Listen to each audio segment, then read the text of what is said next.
Kembali di Sapa Indonesia Pagi Saudara. Kabut asap yang menyelimuti kota Banjarbaru kini mulai berdampak pada jam pelayanan publik. Sejumlah pelayanan publik di kecamatan mulai menerapkan penyesuaian jam pelayanan.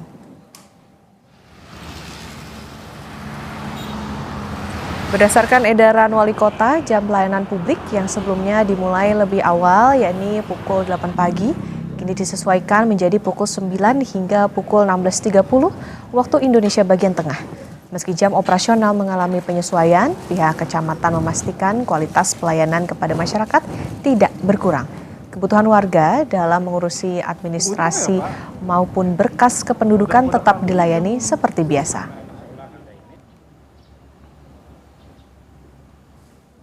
Kami di Kecamatan Leandang tetap melaksanakan tanpa mengurangi waktu. Jadi kami menyesuaikan edaran dari wali kota terkait untuk jam kerja menyesuaikan jam 9. Lebih dari 2 pekan sejumlah sekolah diliburkan akibat kabut asap yang pekat. Namun, pembelajaran jarak jauh tetap diterapkan. Kebakaran lahan yang terjadi di wilayah Kabupaten Ketapang kian meluas. Dampak kabut asap yang pekat. Kegiatan belajar di sekolah diliburkan. Sebagai gantinya, siswa diminta belajar dari rumah lewat daring. Meski diakui kabut asap mengganggu kesehatan dan pernapasan, para guru SD Negeri 05 Matan Hilir Selatan tetap datang ke sekolah. Pertanggal 26 Agustus 2026, terdata jumlah titik panas di Kabupaten Ketapang mencapai 1.830 titik panas. Sedangkan luasan lahan terbakar mencapai 546,37 hektar. Diliburkan kabut asap Ibu? 2 minggu lah. 2 minggu Bu ya. Nah, terus gimana Bu aktivitas belajarnya Bu? Seperti apa? Ceritanya belajarnya daring lewat HP. Nanti kita tugas-tugasnya kirim lewat HP. Nanti anak-anak pun japri kayak gitu. Terus gimana dengan guru-gurunya Bu? Apakah juga daring juga atau tetap datang ke sekolah dengan kondisi kabut asap ini? Tetap datang kami. Cuma kan kami agak siang.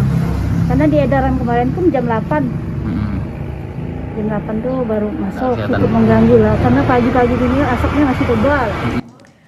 Saudara, karhutla kembali terjadi di Rasau Jaya 3, Kubu Raya, Kalimantan Barat.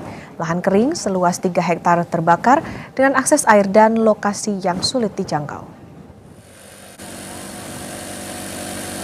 Api dan asap tebal masih terlihat di sejumlah titik. Lokasi kebakaran berjarak lebih dari 500 meter dari jalan sehingga menyulitkan pemadaman.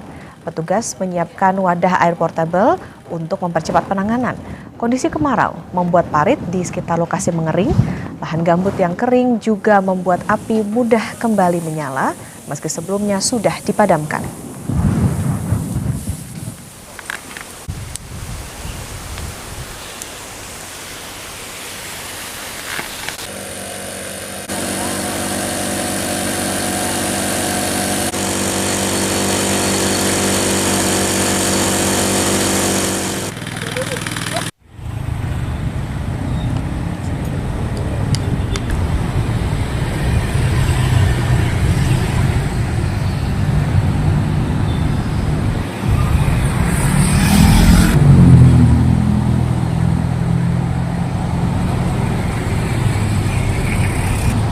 BMKG menyebut kualitas udara Pekanbaru Riau masuk kategori tidak sehat akibat kebakaran hutan dan lahan yang terjadi di sejumlah wilayah Riau. Kondisi ini berpotensi mengganggu kesehatan khususnya bagi anak-anak, lansia, dan penderita penyakit pernapasan. Sebelumnya, kualitas udara dalam kategori berbahaya. Kualitas udara hari ini seperti apa? Masih tidak sehat dan sedang ya, ada sedang karena udah hujan tadi malam 2 hari kita hujan di pantauan di bandara sedang hingga tidak sehat. Sebelumnya sempat berbahaya ya Pak? Sempat berbahaya, 2 hari yang lalu berbahaya tingkatannya. Penanganan karhutla dan kondisi kabut asap akan dilaporkan jurnalis Kompas TV di Pontianak Kalbar, Dion Feryadi dan juru kamera Muhammad Nasruddin, dan di Pekanbaru Riau ada Rifkah Zulmurta. dan juru kamera Del Fadilah. Kita ke Pontianak terlebih dahulu. Dion, selamat pagi. Bagaimana penanganan karhutla di sana? Ada rencana penanganan dengan hujan buatan atau seperti apa, Dion? Ya, terima kasih Okta dan saudara.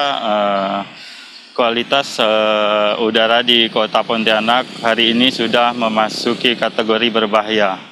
Berdasarkan data dari ISPUNET milik Kementerian Lingkungan Hidup, indeks standar pencemaran udara sudah mencapai angka di atas 400. Nah, dengan kondisi ini pemerintah sudah menghimbau masyarakat untuk mengurangi aktivitas di luar rumah. Himbauan darurat kabut asap ini juga berlaku bagi stakeholder terkait, perguruan tinggi hingga perkantoran.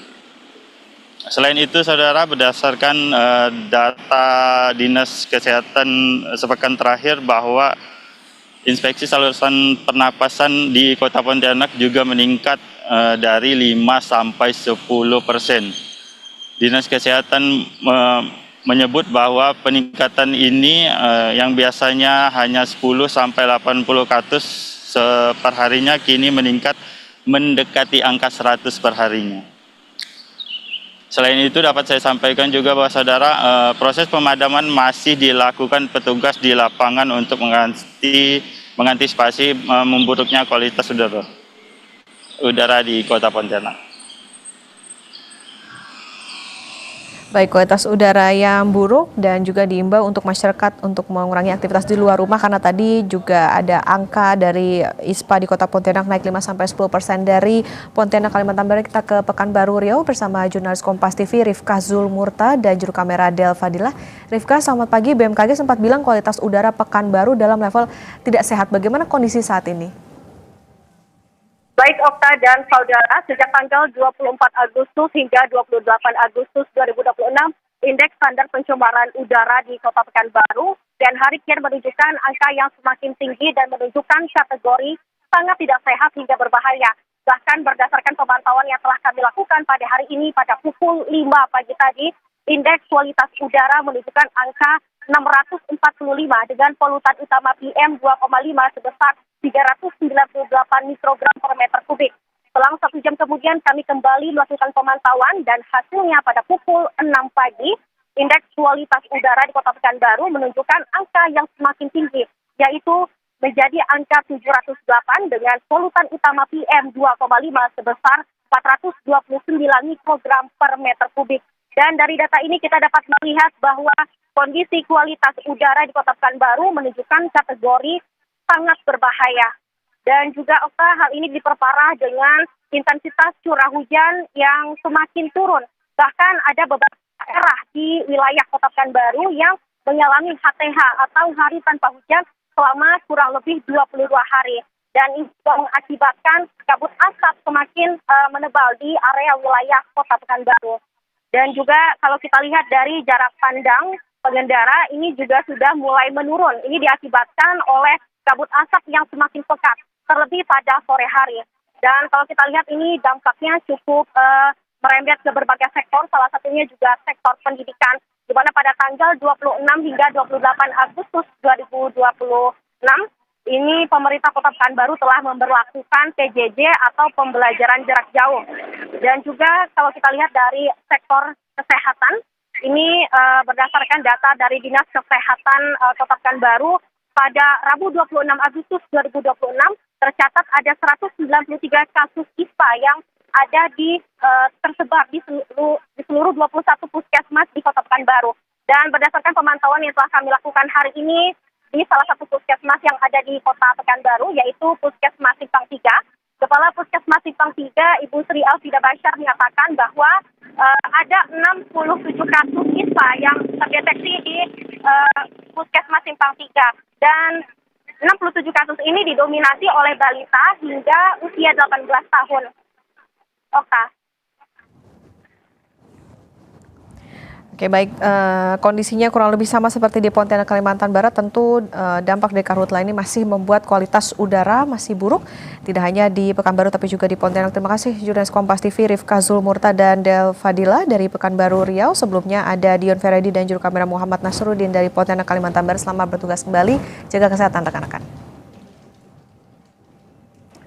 Muktamar ke-35 Nahdlatul Ulama digelar di Pondok Pesantren Tambak Beras, Jombang, Jawa Timur. Muktamar kali ini dibuka oleh Presiden Prabowo Subianto. Kami hadirkan informasinya usai jeda, saudara.